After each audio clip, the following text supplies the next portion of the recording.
So এতিয়া আমি discuss কৰিম the land and revenue regulation.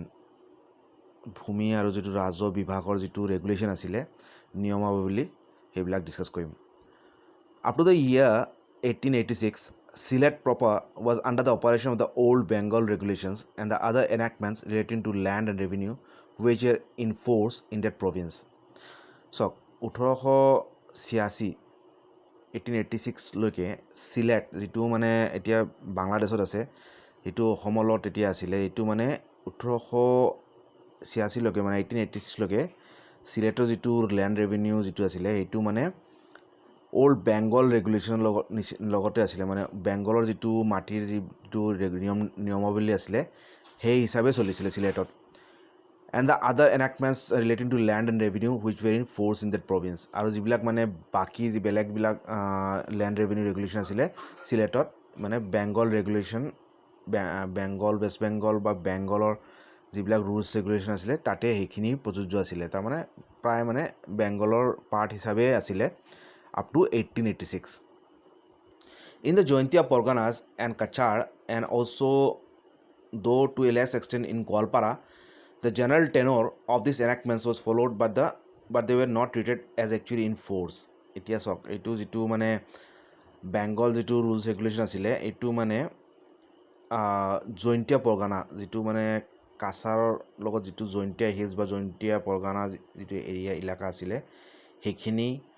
আৰু কিছুমান অংশ মানে কম বেছি হ'লে মানে গোৱালপাৰা এৰিয়াৰ, অসমৰ যিটো গোৱালপাৰা এৰিয়া সেইখিনিত মানে এই বেংগল ৰেগুলেশ্যন মানে এনেক্টমেণ্ট ৰুলছ ৰেগুলেশ্যন প্ৰযোজ্য আছিলে। কিন্তু এইবিলাক মানে ইমান বলবদ্ধ হোৱা নাছিলে, একচুৱেলি মানে ইমান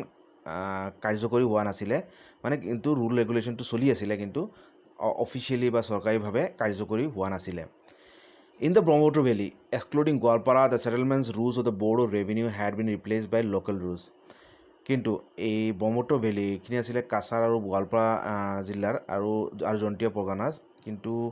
ব্ৰহ্মপুত্ৰ উপত্যকাত গোৱালপাৰা বাদ দি the settlement rules of the board of revenue had been replaced by local rules. এই বেংগলৰ যিটো ৰুল ৰেগুলেশ্যন আছিলে settlement rules of the board of revenue, তাক মানে লোকেল ৰুলছ, স্থানীয় ৰুলৰ সহায় মানে বেলেগ ৰুলছ আহিলে লোকেল ৰুলছ এপ্লাই কৰিলে। ভূমিৰ বিষয়ে, ৰাজহ বিষয়ে, টেক্স ৰুলছ ৰেগুলেশ্যন এইবিলাক মানে লোকেল ৰুলছ হিচাপে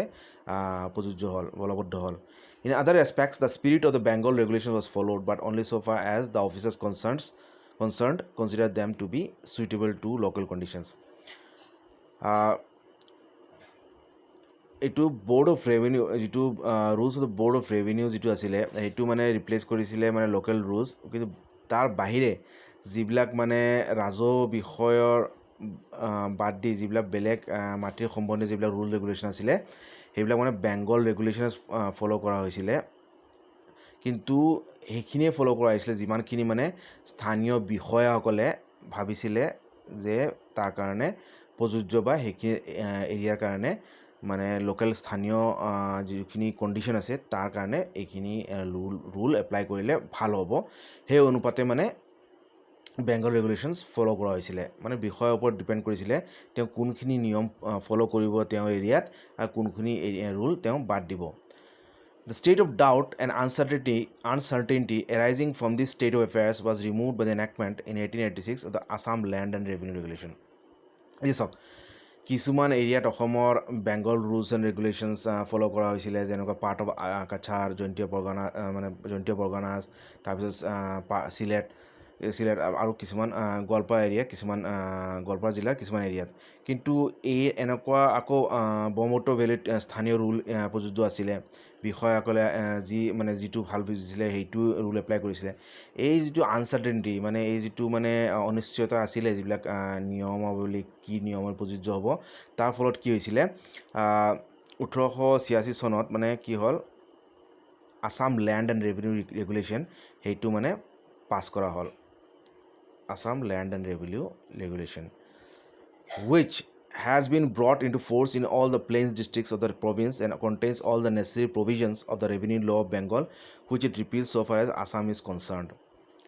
আৰু এই যিটো এইটো ইম্পৰ্টেণ্ট ডেট 1886ত যিটো Assam land and revenue regulation এক্টটো পাছ কৰা হ'ল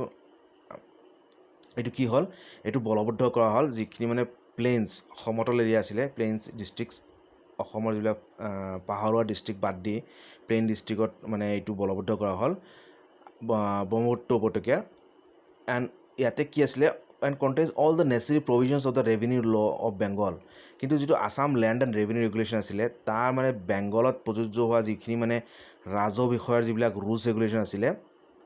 ৰেভিনিউ ল অফ বেংগল সেইখিনিয়ে মানে এপ্লাই কৰিছিলে সেইখিনিয়ে প্ৰযোজ্য হৈছিলে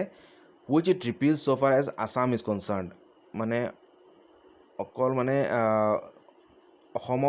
অসমৰ মানে যিখিনি দৰকাৰ আছিলে সেইখিনি মানে স্থানীয় অলপ চেঞ্জ কৰি মানে অসমত মানে অলপ চেঞ্জ কৰি অসমৰ কাৰণে প্ৰায়ভাগ মানে বেংগলৰ ৰুল আছিলে ৰুল ফ'ল' কৰা হৈছিলে আৰু তাতে অলপ সাল সলনি ঘটোৱাই মানে অসমৰ কাৰণে এই এক্টটো পাছ কৰা হ'ল মানে বেংগল ৰেভিনিউ ৰুলছ এণ্ড ৰেগুলেশ্যনছটো এইটোত প্ৰযোজ্য আছিলে প্ৰায়ভাগ বেছিভাগে কিন্তু অলপ অসমৰ কাৰণে সাল সলনি হ'ল It has not yet been generally introduced in the hill districts কিন্তু এইটো Assam land and revenue regulation এইটো অসম হিল ডিষ্ট্ৰিক্ট যিবিলাক আছিলে তাতে মানে এইটো বলবদ্ধ কৰা হোৱা নাছিলে তাতে ইণ্ট্ৰডিউচ কৰা নাছিলে where the requirements of the primitive inhabitants are amply provided for by a few simple executive instructions কিয়নো এই যিবিলাক পাহাৰুৱা যিবিলাক এইখিনি অঞ্চল আছিলে তাতে যিখিনি মানে লোকেল স্থানীয় যিখিনি দৰকাৰ আছিলে ৰিকুৱাৰমেণ্ট আছিলে ভূমি আৰু ৰাজহ বিষয়ৰ যিবিলাক নিয়মাৱলী সেইবিলাক মানে চিম্পল কিছুমান নিয়মাৱলী বা ইনষ্ট্ৰাকশ্যন দি সেইখিনি কাৰ্যকৰী কৰা হৈছিলে কিয়নো তাতে জনসংখ্যা হয়তো কম আছিলে আৰু ইমান কমপ্লেক্স নাছিলে ভূমি যিবিলাক পঞ্জীয়ন বা ৰুলছ ৰেগুলেশ্যন সেই হিচাপে মানে স্থানীয় বিষয়া বা যিবিলাক ৰজা আছিলে বা যিবিলাক হেৰি আছিলে কৰ্মচাৰী বিষয়া আছিলে সিহঁতে মানে যিটো মানে চিম্পল ৰুল ৰেগুলেশ্যন দি তাতে মানে এইখিনি এপ্লাই কৰা হৈছিলে বা প্ৰযোজ্য কৰা হৈছিলে চ' এইখিনি আছিলে land revenue regulation in Assam and Sylhet Brahmaputra উপত্যকা আৰু বৰাক ভেলী এতিয়া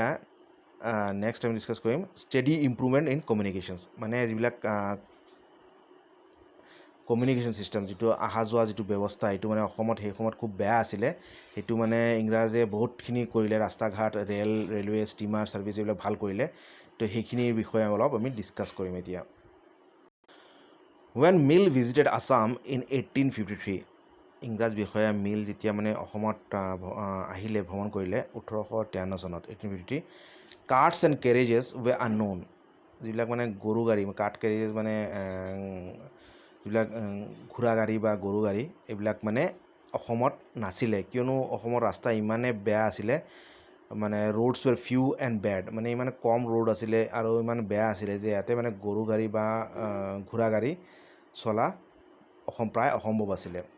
The two great trunk roads which now run east and west along both banks of the Brahmaputra had not at the time been commenced and there were practically no roads at all in Sylhet and Kachar. চাওক এতিয়া যিটো মানে দুটা যিটো ডাঙৰ ডাঙৰ ৰাস্তা trunk roads বা লিংক ৰোড যিটো মানে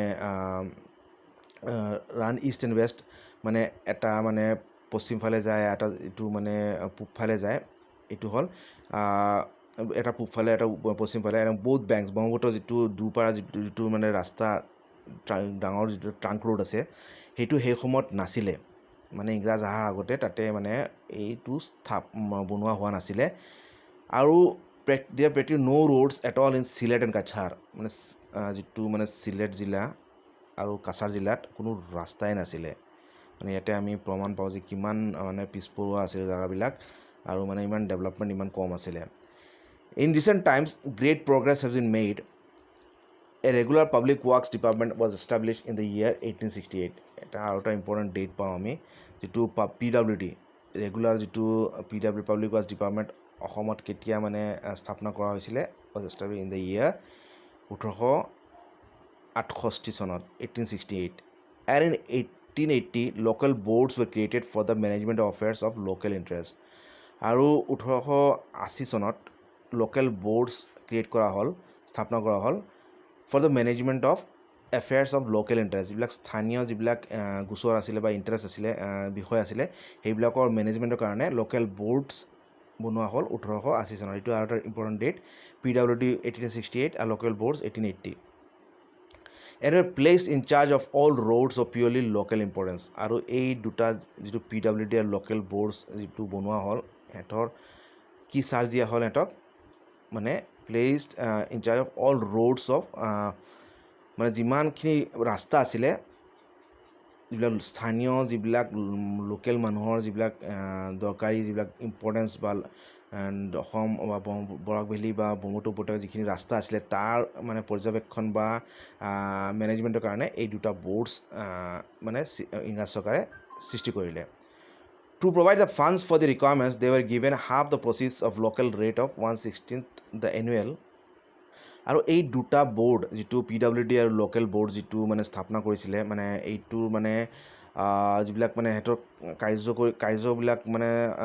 হেৰি কৰাৰ কাৰণে চলাবলৈ ফাণ্ড লাগে পইচাৰ দৰকাৰ হয় যিকোনো বৰ্ড বা যিকোনো অৰ্গেনাইজেশ্যনৰ এই পইচা ক'ৰ পৰা আহিছিলে এইটো ৰাজহ যিটো মানে যিমান মাটি লেণ্ডেড প্ৰপাৰ্টি যিটো ৰাজহ আছিলে তাৰ মানে যিটো মানে 1/16 মানে 16 1 ভাগ মানে যিটো আছিলে তাৰে মানে হাফ মানে সেই পইচাটো মানে এই দুটা বৰ্ডক মানে দিয়া হৈছিলে the levy of which was authorized by regulation 3 of 1879 আৰু এই যিটো মানে ৰুল ৰেগুলেশ্যন যিটো বলবদ্ধ কৰা হ'ল এইটো কোনটো ৰুলৰ দ্বাৰা হ'ল এই দুটা বৰ্ডক যে পইচা দিয়া হ'ব এইটো হ'ল regulation 3 of 1879 together with a grant from provincial revenues and the receipts from pounds and ferries আৰু যিটো মানে যিটো লোকেল মানে আৰু ইয়াৰ বাহিৰেও যিটো গ্ৰাণ্ট লোকেল প্ৰভিন্সিয়েল স্থানীয় যিবিলাক ৰেভিনিউ ৰাজহ সংগ্ৰহ হৈছিলে আৰু যিবিলাক মানে বস্তু আদান প্ৰদান যিটো পাউণ্ডছ এণ্ড ফেৰী যিবিলাক ষ্টিমাৰ অহা যোৱাৰ যিবিলাক কৰ লগাইছিলে যিবিলাক মানে টেক্স লগাইছিলে তাৰ ওপৰতো যিবিলাক ৰাজহ সংগ্ৰহ হৈছিলে এইবিলাকো মানে এই ৰাস্তা বনোৱাৰ বাবদ মানে এই দুটা অৰ্গেনাইজেশ্যনক দিয়া হ'ল At the present time, there are in the provinces 3,970 miles of road fit for vehicular traffic. আৰু 1879-1880 সেই সময়ত কি আছিলে অসমত মানে 3,970 মাইল মানে ৰাস্তা অলৰেডি মানে তৈয়াৰ কৰিব পাৰিছিলে ইংৰাজসকলে মানে ইমান কম সময়তে ইমান মানে বেছি কাম হৈছিলে মানে তাতে গম পোৱা যায় ইংৰাজসকল মানে কিমান দক্ষ আছিলে মানে সিহঁতৰ যিটো কাৰ্য প্ৰণালীটো ইমান দক্ষ আছিলে আজিকালিতো ইমান টাইম লাগে অলপ মানে 1000 মানে কিলোমিটাৰ যদি ৰাস্তা বনায় তাতো বহুত টাইম লাগি যায় আৰু এটা মানে ইমান সুচাৰুৰূপে ইমান জলদি কৰিলে of which 2,385 miles are under the local boards আৰু এই যে 3,970 মাইল যিটো মানে ৰাস্তা আছিলে তাৰে 2,385 মাইল আৰু আণ্ডাৰ লোকেল বৰ্ড এইটো আণ্ডাৰ লোকেল বৰ্ডছ আছিলে যিটো 1880 চনত স্থাপনা হৈছিলে আৰু rest are the direct charge of the public works department আৰু বাকীখিনি বাকী অৱশিষ্ট যিখিনি থাকিব প্ৰায় 2,300 প্ৰায় 1500 মাইল এইটো পাব্লিক PWD ডিপাৰ্টমেণ্টৰ আণ্ডাৰত আছিলে দেয়াৰ অলছ' 3,350 মাইলছ অফ ব্ৰিডল পাথছ আৰু ইয়াৰ বাহিৰেও 3,353 মাইল অফ ব্ৰিডল পাথছ আছিলে আৰু ব্ৰিডল পাথছ মানে এইটো গৰু গাড়ী বা ঘোঁৰা গাড়ী যোৱা ৰাস্তা মানে কেঁচা ৰাস্তা আছিলে এইখিনি 3,970 মাইল আছিলে মানে পকা ৰাস্তা মানে গাড়ী ঘোঁৰা যোৱাৰ আৰু এইখিনি 3,353 মাইল মানে গৰু গাড়ী বা ঘোঁৰা গাড়ী যোৱাৰ ৰাস্তা আছিলে মানে ইমানখিনি কাম কৰিছিলে ইমান কম সময়ত মানে ইমান মানে দক্ষ আছিলে সিহঁতৰ এডমিনিষ্ট্ৰেশ্যন নেক্সট ডিছকাছ কৰিম আমি ষ্টিমাৰ ছাৰ্ভিচ যে আৰম্ভ কৰিলে তাৰ বিষয়ে অলপ ডিছকাছ কৰিম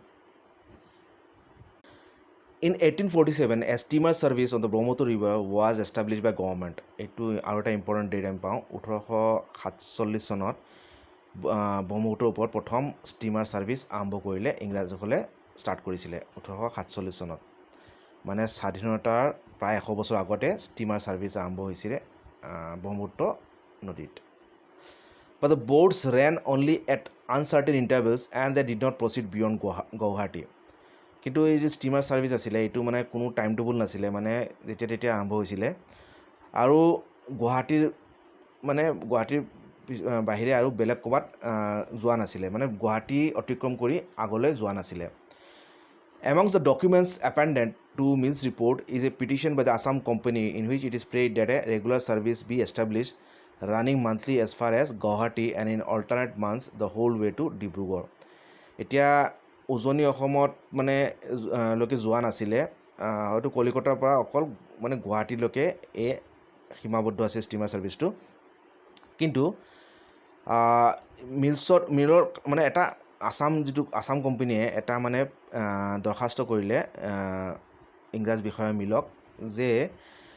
এইটো মানে আবেদন কৰিলে, এইটো মানে হেৰি কৰিলে, প্ৰাৰ্থনা কৰিলে যে এটা ৰেগুলাৰ ষ্টিমাৰ ছাৰ্ভিচ মুকলি কৰিব লাগে, চালু কৰিব লাগে, যিটো মানে running monthly as far as Guwahati, মানে মাহত এবাৰ মানে গুৱাহাটীলৈকে অহাকৈ, আৰু প্ৰত্যেক অল্টাৰনেট মান্থছ মানে প্ৰত্যেক এটা মাহ বাদ দিয়ে আৰু এটা নেক্সট মান্থত মানে গোটেই মানে উজনি অসম মানে আপ টু ডিব্ৰুগড়লৈকে যোৱাকৈ এটা ষ্টিমাৰ ছাৰ্ভিচটো মুকলি কৰিব লাগে। সেইটো মানে যিটো আছাম কোম্পানী মানে যিটো তাৰ মানে হেৰি কাৰণে সুবিধাতে মানে উজনি অসমলৈকে গ'লে মানে বহুত টি কোম্পানী আছে, সিহঁতৰ কাৰণে লাভ হয়, সিহঁতৰ মানে ভাল হয়, সেইকাৰণে ষ্টিমাৰ ছাৰ্ভিচটো তালৈকে দিবলৈ মানে প্ৰাৰ্থনা কৰা হৈছিলে। Two private companies were afterwards formed for the purpose of navigating the Brahmaputra, and at a later date the Surma River, but the steamers ran very irregular. আৰু ইয়াৰ কাৰণে ইংৰাজ চৰকাৰে দুটা মানে প্ৰাইভেট কোম্পানী নিযুক্তি কৰিছিলে, বনাইছিলে, ফৰ্ম কৰিছিলে এই ব্ৰহ্মপুত্ৰত চলা ষ্টিমাৰৰ কাৰণে দুটা প্ৰাইভেট কোম্পানী চলাইছিলে। আৰু তাৰপিছত মানে চুৰমা ৰিভাৰ মানে যিটো বৰাক ভেলীত যিটো চুৰমা ৰিভাৰ আছে তাতো চলাৰ কাৰণে কোম্পানী মানে প্ৰতিষ্ঠা কৰিছিলে। কিন্তু এইবিলাক ষ্টিমাৰ ছাৰ্ভিচবিলাক মানে ভেৰি ইৰেগুলাৰ, মানে টাইম মানে সদায় মানে যোৱা নাছিলে, মানে ইৰেগুলাৰ আছিলে। And were hampered in their movements by the large flats for goods which they towed. আৰু যিটো মানে সিহঁতৰ যিটো চলাৰ যিটো বেগ আছিলে সেইটো মানে অতি মানে হেৰি আছিলে, মানে শ্ল' আছিলে, কিয়নো সিহঁতে মানে ইমান মানে বস্তু কঢ়িয়াই নিছিলে যে ষ্টিমাৰবিলাক বহুত লাহে লাহে চলিছিলে। The loading unloading of wish often occasion great delay at different station of the road. আৰু ইয়াৰ বাহিৰেও মানে যিবিলাক মানে লোডিং আনলোডিং আছিলে এই মালবিলাকৰ যেতিয়া ঘাটে ঘাটে মানে হেৰি কৰিব লাগে, এটা আছিলে যিটো হাজিৰা গোৱালপাৰাত এটা আনলোডিং পইণ্ট আছিলে, নেক্সট ধৰক ডিব্ৰুগড়ত, আৰু নহ'লে আৰু এটা গুৱাহাটীত, এনেকুৱা মালবিলাক লোডিং আনলোডিং কৰি কি হয় মানে ষ্টিমাৰৰ যিটো মানে টাইম যিটো বহুত মানে ডিলে হৈ যায়, বহুত পলমকৈ মানে হেৰিটো মানে প্ৰতি মানে টাইম লাগে, মানে এটা জেগাৰ পৰা আৰু এটা জেগালৈ যাবলৈ বহুত টাইম লগা হৈছিলে। In 1883 aided by government subsidy, there are two companies. In 1883 aided by government subsidy, two companies established a service of daily mail steamers on the Brahmaputra river. আৰু 1883 চনত গভৰ্ণমেণ্টে অলপ ছাবচিডি দিলে, তেতিয়া কি কৰিলে, যিটো দুটা কোম্পানী এষ্টাব্লিছ কৰিছিলে ইংৰাজসকলে, সেইটো মানে কি কৰিলে, ডেইলি মেইল ষ্টিমাৰ ছাৰ্ভিচ ব্ৰহ্মপুত্ৰত মানে আৰম্ভ কৰিলে। আৰু ইয়াৰ কাৰণে গভৰ্ণমেণ্টে বহুত সহায় কৰিছিলে, ছাবচিডি দিছিলে এই কোম্পানীক। This service has gradually been improved until at the present time the fleets consist of large, powerful and well-equipped boats which perform the upward journey from Gwalundu to Dibrugarh in less than a week. আৰু কালক্ৰমে এই steamer ছাৰ্ভিচটো improve কৰা হ'ল, আৰু কি হ'ল সেই মানে এই মানে সেই সময়লৈকে যেতিয়ালৈকে মানে এই মানে কিতাপখন লিখিছিলে তেতিয়া মানে ভাল মানে ষ্টিমাৰ ছাৰ্ভিচ আৰম্ভ হৈ গৈছিলে, সুচাৰুৰূপে আৰম্ভ হৈছিলে। আৰু তাৰ বাহিৰেও মানে পাৱাৰফুল মানে শক্তিশালী মানে নাও মানে ব্ৰহ্মপুত্ৰত চলিবলৈ আৰম্ভ কৰিলে। আৰু সিহঁতে মানে গুৱাহাটীৰ পৰা মানে কি হ'ল উজনি অসমলৈ যাবলৈ ধৰিলে, upward journey from Goalundo to Dibrugarh, মানে উজনি অসমলৈ যাবলৈ কিমান সময় লাগিলে, এসপ্তাহতকৈ কম সময় লাগিলে, মানে আৰু ফাষ্ট মানে ছাৰ্ভিচ হ'ল compared to the 3 weeks or even longer required by the old cargo steamers. আৰু এই যিটো পাৱাৰফুল বোটছ নাও যেতিয়া বনালে বা আনিলে, তেতিয়া কি হ'ল, আগতে লাগিছিলে 3 সপ্তাহ বা তাতকৈ বেছি, প্ৰায় এমাহ লাগি গৈছিলে এইখিনি মানে ডিষ্টেঞ্চ অতিক্ৰম কৰাৰ কাৰণে। এতিয়া সেইটো কমি আহি মানে লেছ দেন এ উইক, এসপ্তাহৰ ভিতৰতে হৈ গ'ল। In addition to a large number of passengers, these boats now carry a great deal of tea and other goods which it is desired to transport quickly. আৰু এতিয়া এই যিবিলাক নাও বা পাৱাৰ বোট বা নতুন যিবিলাক ষ্টিমাৰ বা জাহাজ যিবিলাক আৰম্ভ কৰিলে, সেইবিলাক মানুহ কঢ়িয়াই নিয়াৰ বাহিৰেও মানে গ্ৰেট ডিল মানে চাহ কঢ়িয়াই আৰম্ভ কৰিলে আৰু লগতে বেলেগ গুডছ বেলেগ বস্তু কঢ়িয়াবলৈ আৰম্ভ কৰিলে আৰু এইবিলাক মানে ফটককৈ মানে জল্দি মানে ট্ৰান্সপৰ্ট কৰিবলৈ ধৰিলে। A similar service was established on the Surma river in 1887 আৰু এনেকুৱা মানে ফাৰ্ষ্ট যিটো মানে ষ্টিমাৰ ছাৰ্ভিচ বা বোট ছাৰ্ভিচ সেইটো মানে সুৰমা ৰিভাৰ বৰাক ভেলীৰ যিটো সুৰমা ৰিভাৰ তাতে কেতিয়া কোন চনত হেৰি কৰিলে 1887 চনত 1887 মানে এইটো আৰম্ভ কৰা হ'ল সুৰমা ৰিভাৰত। চ' এইখিনি আছিলে ষ্টিমাৰ ছাৰ্ভিচ। এতিয়া নেক্সট আমি ডিছকাছ কৰিম ৰেলৱেজ, অতি ইম্পৰ্টেণ্ট, যিটো অসমত বা উত্তৰ পূৰ্বত যিটো ইংৰাজৰ যিটো আটাইতকৈ ডাঙৰ যিটো দান বা যিটো মানে ইন'ভেশ্যন এইটো ৰেলৱেজ। এতিয়াও মানে ইংৰাজৰ যিটো ৰেলৱে ছাৰ্ভিচে এতিয়াও প্ৰশংসা কৰা হয়, কিয়নো যিটো মানে এইটোৰ ৱেল এষ্টাব্লিছ যিটো ৰেল টেকন'লজি আছিলে বা যিটো টানেল টেকন'লজি আছিলে, যিটো মানে ব্ৰহ্মপুত্ৰ আৰু বৰাক ভেলীক লিংক কৰে, বা যিটো উজনি অসমত যিবিলাক মানে তিনিচুকীয়া ডিগবৈলৈকে যিটো তেলৰ খনি আছে বা যিবিলাক কয়লা মালবাহী যিবিলাক ৰেল ছাৰ্ভিচ আৰম্ভ কৰিছিলে সেইবিলাকৰ এতিয়াও প্ৰশংসা কৰা হয়, ইমানে এফিচিয়েণ্ট আছিলে। তো তাৰ বিষয়ে অলপ আলোচনা কৰিম নেক্সট ক্লাছত।